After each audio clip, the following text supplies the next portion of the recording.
Avant de commencer, juste une petite chose, je suis à la recherche de personnes pour aider à l'écriture des scripts pour les vidéos YouTube et aussi peut-être une personne pour faire le montage des vidéos Twitch. Enfin, donc il y a des directs sur Twitch et je fais des montages bon, pour les poster sur une chaîne secondaire YouTube. Si ça t'intéresse, envoie un email à l'adresse qui est indiquée en barre de description. À regarder après minuit.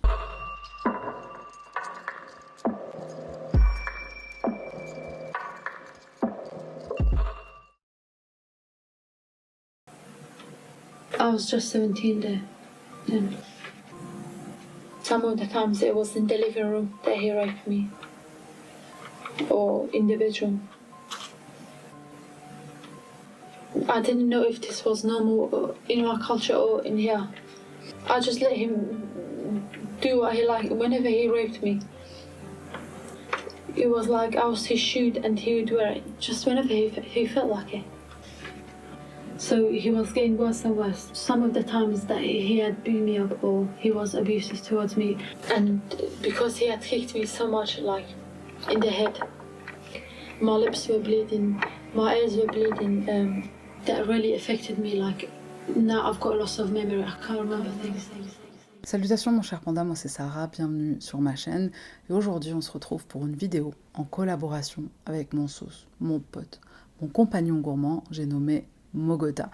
Si tu ne le connais pas, je t'invite à aller faire un tour sur sa chaîne YouTube qui est aussi dédiée au true crime. Eh bien salam à toutes et à tous, je suis très content de partager cette vidéo avec ma Sarah. Ça me fait vraiment plaisir d'être ici et de partager ce moment tous ensemble. J'espère que ce duo avec ma meilleure pote de true crime et de bouffe vous plaira. Et je tiens à vous dire un petit truc avant de commencer. Après plus de 2 ans d'amitié avec Sarah, tout ce qu'elle dégage à travers ses vidéos, c'est même pas 1% de ce qu'elle est. C'est une personne en or vraiment, donc je suis encore plus content de partager cette vidéo avec elle. Bref, après ces belles paroles, on se concentre sur notre histoire. Je te laisse poursuivre, Sarah. Abusée par son mari à l'âge de 17 ans seulement, cette jeune femme témoigne de l'horreur qu'elle subit au quotidien.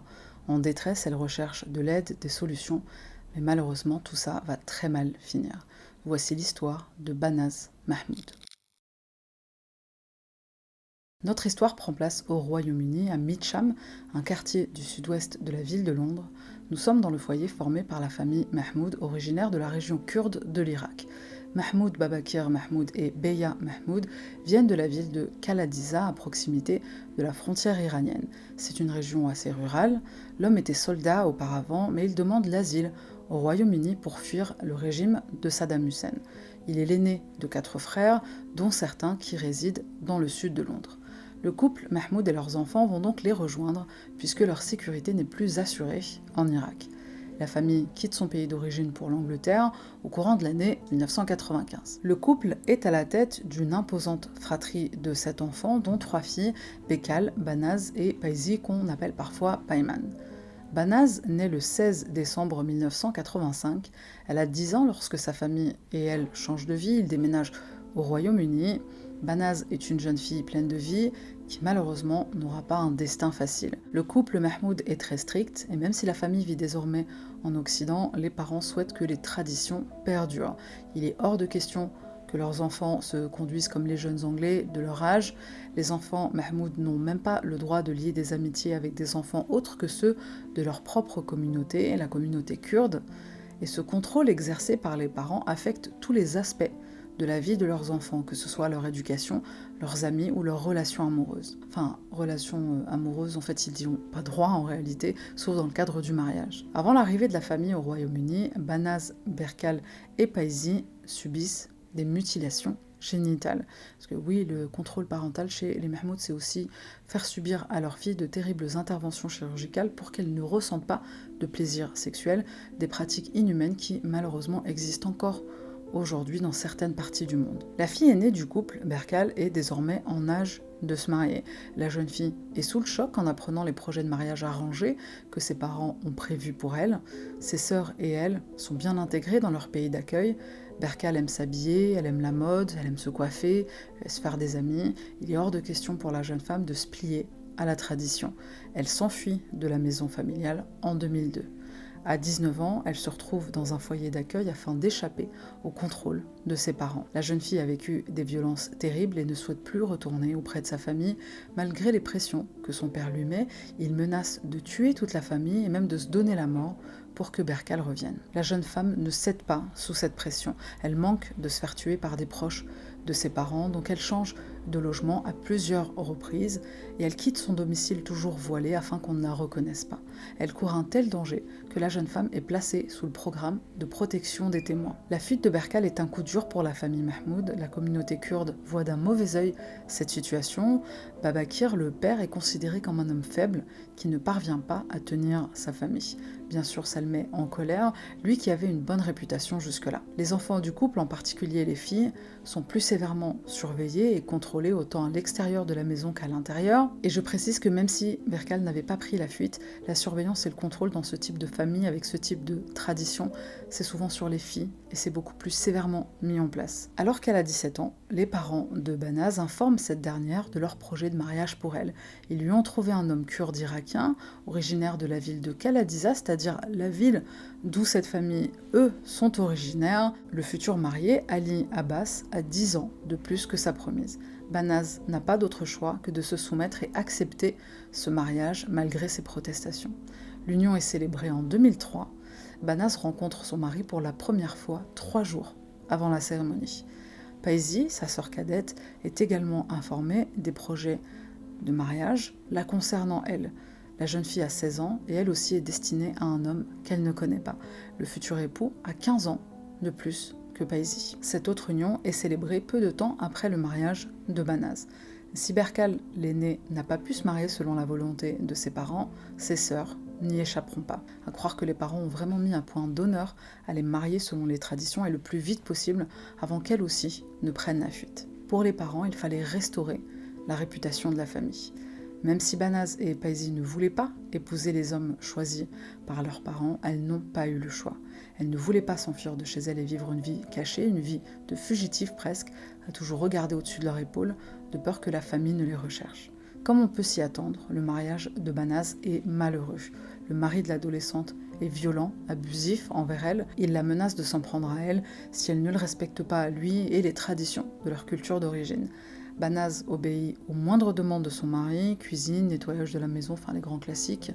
La jeune fille commence à rédiger un journal pour décrire les sévices qu'elle subit au quotidien de la part de son mari. Elle prend également ses blessures en photo, mais Ali les découvre et il les supprime. L'adolescente alerte la police de nombreuses fois afin qu'on lui vienne en aide. Elle est violée et battue par cet homme qu'elle n'aime pas. Banaz informe également sa famille de tout ce qu'elle subit depuis son mariage. Babakir et Beya Mahmoud refusent que leur fille rentre à la maison. Hors de question qu'elle leur fasse honte en quittant son mari. La jeune femme doit s'accommoder à sa vie de femme mariée. Point final. Et c'est là qu'on prétend que les parents doivent protéger leurs enfants, alors qu'ils vont faire tout le contraire. C'est tellement triste de voir tout ça. À aucun moment leurs 3 filles ont été consultées dans le choix de leur mari, alors qu'ils se sont révélés brutaux et abusifs. S'ils cherchaient des bons partis pour leurs filles, leur bonheur ne leur importait pas vraiment. Ali Abbas assume son attitude envers la jeune femme. Il est confronté par une des sœurs de Banaz, sans que le prénom de celle-ci soit mentionné,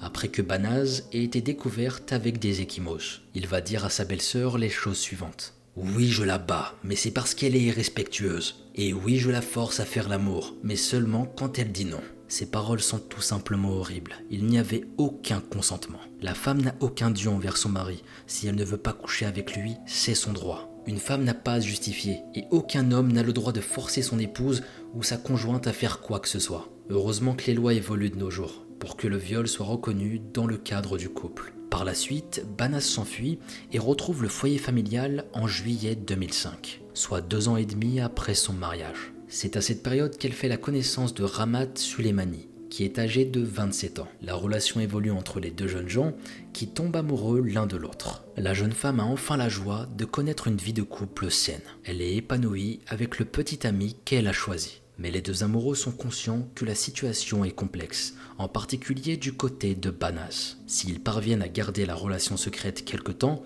Ils sont surpris ensemble à proximité de la station de métro de Morden. Le couple s'embrasse, action qui est observée et qui sera rapportée à l'entourage de la jeune femme. Si la vie amoureuse de Banaz est désormais heureuse, la communauté kurde n'approuve pas son comportement. Le père de Banaz désapprouve fortement les choix de vie de sa fille, lui qui ne voulait pas qu'elle revienne à la maison, ainsi que son oncle Ari Aga Mahmoud. Ce dernier est le chef de famille et estime que cette situation est inacceptable. Banaz n'a pas le droit de quitter son mari, encore moins de tomber amoureuse d'un autre homme qui ne fait pas partie de leur communauté. Banaz et Ramat sont victimes d'harcèlement, d'injures et de menaces de mort pendant de nombreux mois. À partir du moment où leur relation était exposée au grand jour, c'était le bordel. Le 10 octobre 2005, la jeune femme se rend dans un commissariat de police pour témoigner. L'entretien qui a été filmé et que l'on peut en partie retrouver sur YouTube retrace la période du mariage de Banaz et d'Ali Abbas. La jeune femme est précise dans son récit. Elle raconte les nombreux abus que son mari lui a fait subir. Quand il m'a violée, c'était comme si j'étais sa chaussure, qu'il pouvait porter quand il voulait. Je ne savais pas si c'était normal dans ma culture ou ici. J'avais 17 ans. Si elle se retrouvait avec des marques sur le corps, elle devait prétendre avoir fait une chute dans la salle de bain par exemple, afin de les justifier. Ali Abbas bat régulièrement la jeune femme si elle le contrarie. Il va jusqu'à la frapper à la tête et au visage. Banaz se laisse faire, même si cette situation est terrible pour elle. La jeune femme fait mention du journal qu'elle tenait et qu'Ali a détruit suite à sa découverte. Elle est vulnérable, elle a peur, elle froisse des feuilles qu'elle tient sur ses genoux. Elle n'est pas à l'aise, mais elle sait que son témoignage est nécessaire. Sa vie est menacée, elle qui a quitté son mari. Mais suite à sa démarche, aucune action concrète n'est réalisée. Un jour, Banaz surprend une discussion étrange entre sa mère et son oncle au début du mois de décembre 2005. Les deux personnes sont au téléphone et semblent parler à son sujet. Si elle n'a pas suivi la conversation en intégralité, elle comprend que son petit ami et elle sont en danger. La jeune femme sait qu'elle doit agir avant qu'il ne soit trop tard. Elle devait faire quelque chose et au plus vite. Dans certains articles, Beya Mahmoud aurait dit à sa fille que d'autres membres de sa famille prévoyaient sa mort. Banaz quitte la maison et se réfugie chez son petit ami. Le 12 décembre 2005, le jour même de ses 20 ans, la jeune femme transmet une lettre où figure une liste de noms au commissariat de Wimbledon. Banaz demande clairement de l'aide à la police face à cette situation alarmante. Elle a tout juste 20 ans et ne se sent pas en sécurité. Le courrier de Banaz n'est pas vraiment pris au sérieux. À vrai dire, il s'en foutait complètement. Je sais, c'est choquant, mais ils n'ont pas du tout calculé sa lettre, mesquine. Banaz a été entendue au commissariat 2 mois auparavant. Elle a raconté son mariage à 17 ans et les horreurs qu'elle a vécues. Même après tout ce qu'ils ont entendu, les policiers n'ont toujours pas l'intention de mettre en place un dispositif pour la protéger. Cette jeune femme est d'une force incroyable. Elle n'a jamais cessé de demander de l'aide à l'extérieur. Elle va continuer encore et encore. C'est là qu'on voit à quel point elle était déterminée pour s'en sortir. Si seulement on l'avait prise au sérieux, on ne serait pas là en train de raconter cette histoire aujourd'hui. Bref, le soir du Nouvel An, soit quelques jours après le dépôt de la lettre, le même poste de police est contacté par téléphone. Une jeune femme s'est ruée dans un café de Wimbledon, paniquée. Elle ne cesse de répéter que son père lui fait boire de l'alcool et qu'il a tenté de la tuer. Ses mains sont blessées, car d'après ses dires, elle a dû casser la vitre d'une fenêtre pour s'échapper. La jeune femme est directement conduite à l'hôpital. Et même si les témoins dans le café et à l'hôpital racontent plus tard que Banaz est effrayée, ce n'est pas ce que pense la policière qui l'auditionne. Angela Corns, l'officière, décrit la jeune femme avec ces termes: manipulatrice et mélodramatique. Et la policière va aller encore plus loin dans ses propos. Elle estime que Banaz peut être mis en état d'arrestation pour avoir cassé la fenêtre. Banaz n'est pas du tout prise au sérieux et ils vont carrément lui dire. Et cette policière, d'où est-ce qu'elle se permet de juger qu'une femme, en plus blessée aux mains, fait du cinéma? En tant que policier, tu es censé mener l'enquête, c'est pas à toi de porter un jugement. La pauvre Banaz est traumatisée, elle est en danger. Et ce qu'on trouve à lui dire, c'est qu'elle ment et qu'elle a une réaction disproportionnée. Pire encore, elle est à 2 doigts de finir en détention pour avoir cassé une vitre. Cassage de vitre pour échapper à la mort, mais c'est pas grave, le plus important c'est la vitre qui est cassée. Ça c'est un crime qu'il est très important de punir. Sur son lit d'hôpital, Banaz se confie à son petit ami. Ramat filme son témoignage avec son téléphone. Banaz est dans un triste état, certainement dû au choc des récents événements, ainsi qu'au traitement médicamenteux qu'elle reçoit. La jeune femme raconte qu'elle a été emmenée ce soir-là par son père chez sa grand-mère, et chez grand-mère, son père la force à boire une bouteille d'alcool. Banaz ne doit sa survie qu'à elle-même en traversant cette fenêtre. L'enregistrement vidéo est transmis aux autorités par Ramat en personne. Banaz est terrifiée à l'idée d'être tuée et elle en fait part au personnel médical pendant son hospitalisation. Babakir, son père, parvient à entrer en contact avec sa fille. Le père de famille assure à Banaz qu'il est désolé, qu'il ne lui fera aucun mal et qu'elle peut revenir à la maison. Ça fait 1 mois que Banaz est maintenant partie de chez eux et il regrette son absence. Il insiste donc pour qu'elle rentre, il lui garantit sa sécurité. Banaz n'est pas convaincue au départ, mais elle finit par accepter. Elle se dit qu'au moins sa mère sera présente et rien ne pourra lui arriver.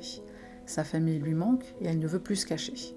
Les deux amoureux vont quand même avoir l'intelligence de se protéger, ils prétendent s'être séparés pendant quelque temps et ils se retrouvent en secret. Mais le subterfuge ne dure pas, Banaz et Ramat sont de nouveau repérés ensemble à Brixton le 21 janvier 2006. La famille de la jeune femme, encore une fois, est prévenue de la situation. Le 22 janvier, Ramat déjoue une tentative d'enlèvement. 4 hommes veulent l'attraper et quand ils comprennent qu'ils n'y arriveront pas, ils menacent Ramat de mort. Ramat se rend tout de suite au commissariat pour bien sûr signaler cette tentative d'enlèvement. Ensuite, il prend contact avec sa petite amie pour l'avertir de ce qu'il vient de se passer. Banaz agit également de son côté, elle se rend chez la police. Elle est prête à dénoncer les membres de sa famille responsables de cet acte. Étrangement, 3 hommes figurant sur sa fameuse liste sont impliqués. 2 jours après les faits, la jeune femme doit d'ailleurs retourner au commissariat pour témoigner. Le 25 janvier 2006, soit 3 jours après la tentative d'enlèvement, Ramat se rend de nouveau chez la police, mais cette fois, c'est pour signaler la disparition de sa petite amie. Le jeune homme n'a plus de nouvelles de Banaz. Bien sûr, étant donné la situation, il est inquiet. Banaz est censée être chez ses parents, visiblement elle n'y est pas. Et Ramat en profite aussi pour demander aux agents comment s'est passée l'audition de Banaz, audition qui a eu lieu la veille. On lui apprend que Banaz ne s'est jamais présenté au commissariat pour sa déposition le 24 janvier. Les officiers ne sont pas tout à fait enclins à entendre les déclarations de Ramat. Pourquoi ? C'est une bonne question. Ils vont se rapprocher de Babakir et Beya, les parents de Banaz, mais les parents vont prétendre que leur fille a tendance à quitter le domicile régulièrement le soir. Il lui arrive de dormir à l'extérieur, chez des amis. Pour eux, rien d'inhabituel. Il n'y a donc aucune raison de s'inquiéter pour elle. Quelques observations sont faites par les policiers au domicile des Mahmoud, comme le fait qu'aucune photo de Banaz n'est présente, un peu comme si la jeune femme n'existait pas. Et ce n'est qu'après l'insistance du petit ami de Banaz qui relance régulièrement la police que de véritables investigations débutent. Le portable de Ramat est consulté par la police et les échanges entre lui et sa petite amie révèlent un autre visage du père de Banaz. D'autres noms commencent d'ailleurs à remonter malgré l'absence de coopération de la part de l'entourage de Banaz. Et pire encore, ce père si aimant va même tenter de faire arrêter les investigations. Il ne coopère plus du tout avec les autorités. Les policiers repèrent plusieurs individus suspects dans l'entourage de la disparue, encore une fois, étrangement en accord avec la liste qu'elle leur avait fournie 1 mois auparavant. Les autorités font le tour du téléphone et du compte bancaire de Banaz. On constate qu'il n'y a aucun mouvement depuis le 23 janvier, soit le lendemain de la tentative d'enlèvement de son petit ami Ramat. C'est à ce moment-là que la police percute. Plusieurs personnes sont arrêtées, dont Mohamed Marid Amma le 4 février 2006. Dans le cadre de l'enquête, des maisons vont être aussi fouillées, et malgré ces nombreuses actions, on n'a toujours aucune trace de la jeune femme. Si les suspects ne collaborent pas avec la police pendant leurs auditions, ils sont surveillés en cellule. Mohamed Mari Ahmad est enregistré. L'homme se vante d'avoir fait quelque chose à Banaz. Il dit qu'il est fier de ce qu'il a fait, un acte viril selon lui. Et il n'est pas le seul d'ailleurs. Il mentionne son oncle Hari Aga Mahmoud ainsi que 3 autres hommes, Mohamed Saleh Ali, Omar Hussein et Dana Amin. Les enquêteurs vont en parallèle analyser les données sur le portable de Mohamed Marid Amma. Ils parviennent à établir un secteur où la jeune femme a été enterrée. Le 28 avril 2006, les enquêteurs se dirigent à une adresse où l'homme s'est rendu au moment de la disparition de Banaz. Le corps de la disparue est retrouvé 3 mois après que sa disparition a été signalée par son petit ami Ramat. L'autopsie révèle toute la brutalité subie par la jeune femme avant de perdre la vie. Banaz a été tué par strangulation, un processus qui a duré 1 demi-heure. Mesquina la pauvre, elle s'est vue mourir pendant 30 minutes. Une modeste cérémonie pour Banaz est organisée dans la mosquée de Tooting. Elle est enterrée au cimetière de Merton et Sutton Joint, dans le quartier londonien de Morden. La plaque sous laquelle repose Banaz n'est pas gravée de son nom. L'enquêtrice en chef Caroline Good, en charge de l'enquête pour le meurtre de Banaz Mahmoud, révèle que la famille de la disparue n'est pas vraiment impliquée à l'idée de donner un enterrement digne de ce nom à la pauvre Banaz. La famille Mahmoud se rend dans une mosquée pour prier sans que cette action soit vue comme sincère. Et voici ce que l'enquêtrice va dire. Quand nous sommes arrivés, il était évident que des plans n'avaient pas été faits pour des funérailles. Ils sont allés prier, laissant le corps de leur fille sur le bord de la route. Il ne fait absolument aucun doute dans mon esprit que c'est seulement notre présence qui a forcé la famille à organiser des funérailles. En mai 2006, Hari Aga Mahmoud et le père de la victime sont interpellés. L'étau des enquêteurs se resserre sur les suspects dans l'affaire. Mohamed Saleh Ali et Omar Hussein fuient en direction de l'Irak dans les semaines suivant le meurtre. Et c'est là, les amis, que nous allons rentrer dans la partie la plus difficile de la vidéo. D'après les enquêteurs, voici les faits. Le 2 décembre 2005, une réunion de quelques membres de la communauté proche de la famille Mahmoud est organisée chez le chef de famille. La situation ne peut plus durer. Banaz et son nouveau petit ami doivent mourir pour laver l'honneur de la famille. Mais le plan est déjoué par Banaz elle-même. Elle avait surpris une conversation téléphonique entre son oncle et sa mère. Le 24 janvier 2006, Babakir et Beya Mahmoud quittent la maison tôt le matin avec leur plus jeune fille. Ils ont l'intention de la déposer à l'école, puis de faire quelques courses. Banaz, qui depuis son retour à la maison familiale dort dans le salon, est laissée seule. Elle doit se rendre à la police un peu plus tard dans la journée. Elle ne s'est pas réveillée suite au départ de ses proches. Et la maison ne restera pas vide longtemps, malheureusement. Mohamed Marid Amma, Mohamed Saleh Ali, ainsi qu'Omar Hussein, tous deux cousins de Banaz, s'introduisent au domicile des Mahmoud. Banaz subit de nombreux viols et tortures de la part des 3 hommes pendant plus de 2 heures dans la maison de ses parents. Les coups sont si violents que Banaz est prise de vomissements. Elle est autant brisée physiquement que psychologiquement par ces tortionnaires, par ces monstres qui étaient des membres de sa propre famille. Je n'imagine même pas les pensées qui lui ont traversé l'esprit à ce moment-là. La pauvre a subi un véritable enfer. Ici, on peut se poser plein de questions. Est-ce qu'elle avait la possibilité de s'échapper ? Est-ce qu'elle a crié à l'aide ? Est-ce qu'elle espérait le retour de ses parents pour la tirer de là ? Est-ce qu'elle s'est même demandé si ses parents étaient complices de cette barbarie ? En tout cas, il faut être un sacré lâche pour s'en prendre à une femme sans défense. Et en plus à 3. À l'issue de cette matinée d'horreur, Banaz est étranglé à l'aide d'une longue cordelette ou d'un lacet. Le lien est si long qu'il est enroulé plusieurs fois autour du cou de la jeune femme. Mohamed Amma, la personne qui se charge de finir le travail, va placer ses pieds sur le dos de la victime déjà meurtrie. Ensuite, il tire sur la corde de toutes ses forces. Les 2 autres hommes sont les cousins de Banaz. Ils la maintiennent pour qu'elle ne puisse rien faire. La puissance de son agresseur est telle que la cordelette s'enfonce dans la chair de Banaz. Elle est tuée seulement 1 mois après son 20e anniversaire. Son corps est placé dans une valise afin d'être transporté. Les meurtriers se rendent à Antworth, une ville située à 170 km au nord-ouest de Birmingham. C'est là qu'intervient un 4e individu du nom de Dana Amin. C'est également un cousin de la victime qui vient en aide aux 3 autres pour se débarrasser du corps de la pauvre Banaz. Le corps de Banaz, toujours dissimulé dans la valise, est enterré dans le jardin d'une maison. La valise est ensuite recouverte d'un réfrigérateur usagé ainsi qu'un tas d'ordures. Banaz est jetée dans un trou comme un vulgaire déchet. La jeune femme n'était pas estimée par sa communauté, au point où elle n'était même plus considérée comme un être humain. L'affaire Banaz Mahmoud, compte tenu du nombre de personnes impliquées dans sa mort, connaît plusieurs procès. Le premier procès débute le 5 mars 2017 à la Cour pénale centrale. Il dure 14 semaines. Berkal vient témoigner au cours de l'instruction. On se souvient, Berkal, c'est une des sœurs de la victime. Elle est entièrement voilée lors de son témoignage, afin que sa famille et ses anciens proches ne la reconnaissent pas. La jeune femme n'avait pas revu les membres de sa famille depuis sa fuite et sa mise sous protection. Ramat Souleymani, le petit ami de Banaz, est également présent au cours de l'instruction. C'est un témoin clé dans cette affaire. C'est lui qui a signalé la disparition de la jeune femme et qui a fourni énormément d'éléments pour qu'une enquête soit ouverte. L'homme fait le récit de tout ce qu'il a vécu avec Banaz depuis que leur relation a été découverte. Il témoigne du calvaire subi par sa petite amie jusqu'à sa mort. En juin 2007, Babakir ainsi que son frère, Hari Aga Mahmoud, sont reconnus coupables de meurtre. Ils sont condamnés à la prison à vie.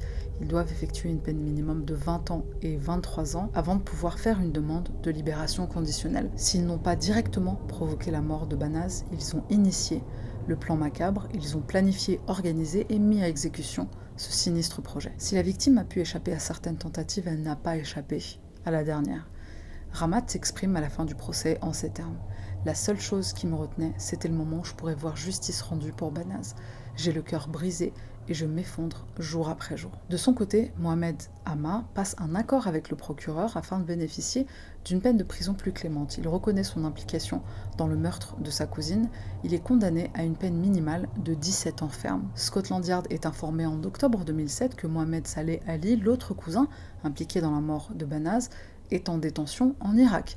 Il est impliqué dans la mort d'un jeune garçon. Il est extradé vers le Royaume-Uni en 2009, tout comme Omar Hussein, qui lui aussi avait pris la fuite vers l'Irak. Entre 2007 et 2009, Omar était recherché par les autorités britanniques et c'est après une blessure par balle suite à un conflit avec un de ses frères, blessure qui lui vaut une hospitalisation, que la police le retrouve. Lui aussi est extradé en mars 2010. En novembre 2010, Mohamed Saleh Ali et Omar Hussein, qui avaient pris la fuite vers l'Irak, sont reconnus coupables à leur tour du meurtre de Banaz. À l'instar des frères Mahmoud, le père et l'oncle de la victime, ils sont condamnés à la prison à vie avec un minimum de sûreté de 22 ans pour Ali et 21 ans pour Omar. Dana Amin, on se souvient, celui qui a aidé à se débarrasser du corps de Banaz, il sera quant à lui condamné à 8 ans de prison en décembre 2013. L'homme reconnu complice conteste cette décision de justice. Sa demande d'appel est rejetée en septembre 2014. Au total, 7 personnes sont impliquées dans le sordide complot qui a conduit à la mort de Banaz Mahmoud. Le 7e individu impliqué est un autre oncle de la victime, donc le frère du père de Banaz. Il est reconnu coupable d'entrave au bon fonctionnement de l'enquête. Il est placé en détention provisoire jusqu'à la fin du premier procès de 2007, il est ensuite libéré. Il n'est pas condamné à de la prison ferme comme les autres accusés. Le 26 juin 2007, une commémoration a lieu au cimetière où Banaz a été enterré. Une pierre tombale en granit est installée sur sa tombe et cette pierre tombale est financée par l'organisation iranienne et kurde des droits des femmes. On se souvient que la propre famille de Banaz n'a pas érigé de pierre tombale, enfin c'est limite s'il ne voulait pas l'enterrer sous X. Des policiers ayant participé à l'enquête, ainsi que le procureur en chef Nazir Afzal, homme très impliqué dans la lutte pour les droits des femmes et contre le mariage forcé, ont aidé à financer le monument funéraire. La famille Mahmoud ne participe pas à cette cérémonie, et la question qu'on peut se poser, c'est de savoir si les frères et sœurs de la victime ont voulu être présents, mais ne l'ont pas fait, par peur des représailles. En avril 2008, un rapport de la commission indépendante d'examen des plaintes, donc la police des polices en quelque sorte, révèle que Banaz a été abandonné par la police. La jeune femme avait demandé de l'aide aux autorités à plusieurs reprises, en vain. Aucune procédure n'a jamais été enclenchée. Banaz n'a pas été prise au sérieux, malgré une liste fournie par ses soins, liste sur laquelle elle avait écrit plusieurs noms d'hommes qu'elle estimait dangereux. Le gouvernement du Premier ministre Tony Blair est pointé du doigt concernant les affaires de crimes d'honneur.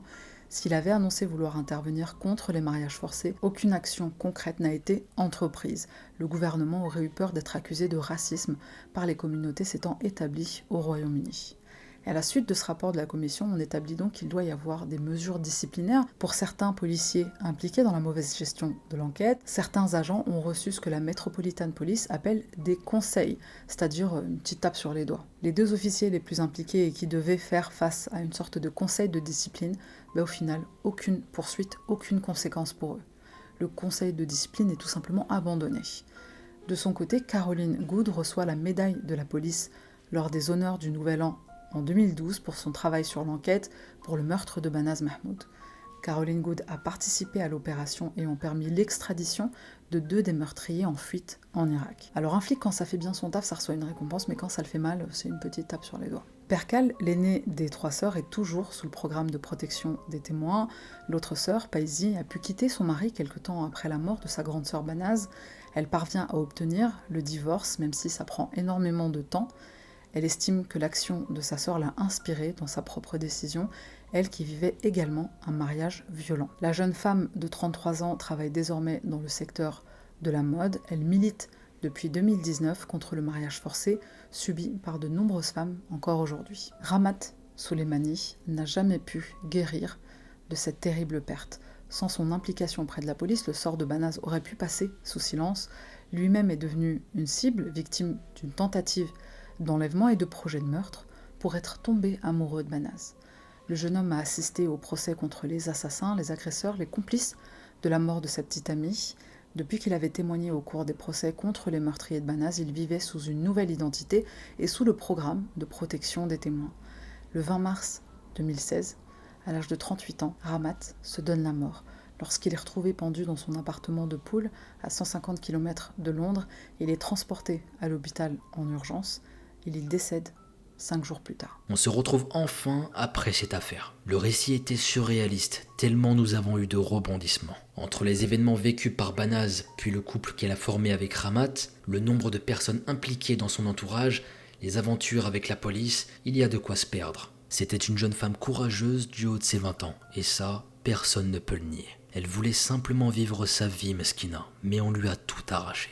Tout arraché. Au lieu de la laisser partir et de faire ce qu'elle souhaite, non, t'as toujours ce fameux honneur, ce qu'ils appellent l'honneur qui se met entre eux. C'était impensable pour sa famille de la laisser en paix. Ils voulaient absolument se venger et la tuer, tels des barbares. Des militantes des droits des femmes estiment que Banaz a non seulement été tué à cause de cette relation amoureuse non acceptée par sa famille, mais également pour la rébellion de Berkal. Cette dernière s'était enfuie, refusant le mariage organisé pour elle par ses parents. Elle s'est retrouvée sous protection, mais pourquoi pas sa petite sœur? On avait jugé que le foyer Mahmoud était dangereux pour la jeune femme. Même Ramat s'est retrouvé dans le programme de protection des témoins suite à son intervention au tribunal. Je me dis que si Banaz et lui avaient été entendus par la police plus rapidement, ils seraient aujourd'hui encore en vie. Ici, je ne considère pas la police responsable de la mort de Ramat, mais plutôt la famille de Banaz. Le couple était ciblé, et si l'entourage de Banaz n'a pas tué Ramat, ils ont causé son désespoir. Désespoir qui l'a poussé à vouloir rejoindre Banaz dans l'au-delà. Cette famille a tué directement et indirectement 2 personnes qui s'aimaient. Et je trouve également que le traitement que Banaz a subi par la police était catastrophique. Elle s'est présentée au commissariat à plusieurs reprises, a été auditionnée, a raconté son histoire et personne n'a rien fait. Quand elle a disparu, il a fallu que son petit ami insiste pour que quelque chose soit fait. C'est là que tu vois que la justice, souvent, c'est n'importe quoi. Les autorités auraient dû se bouger et faire quelque chose, et ce, depuis le départ. La police a beaucoup trop tardé avant de faire quoi que ce soit. Ils ont attendu le dernier moment afin d'être sûrs pour enfin bouger. Mais malheureusement, Banaz était déjà partie. Elle était déjà morte. Cette affaire est particulièrement triste en raison de ce qui est arrivé à Banaz et Ramat. Qu'ils puissent reposer en paix, parce que ce qu'ils ont subi, c'est pas normal. Berkal et PG se sont impliqués dans le procès contre les meurtriers de leur sœur, et elles se battent aujourd'hui contre le mariage forcé, ce qui a causé la mort de leur sœur et qui continue de causer la mort de nombreuses femmes à travers le monde. Merci d'avoir regardé cette vidéo jusqu'à la fin. Merci aux personnes qui sont membres et qui sont abonnées. Je mets un lien en description vers la chaîne de Mogota. Allez faire un tour et donnez-lui de la force. Et quant à nous, on se retrouve la semaine prochaine pour une nouvelle affaire.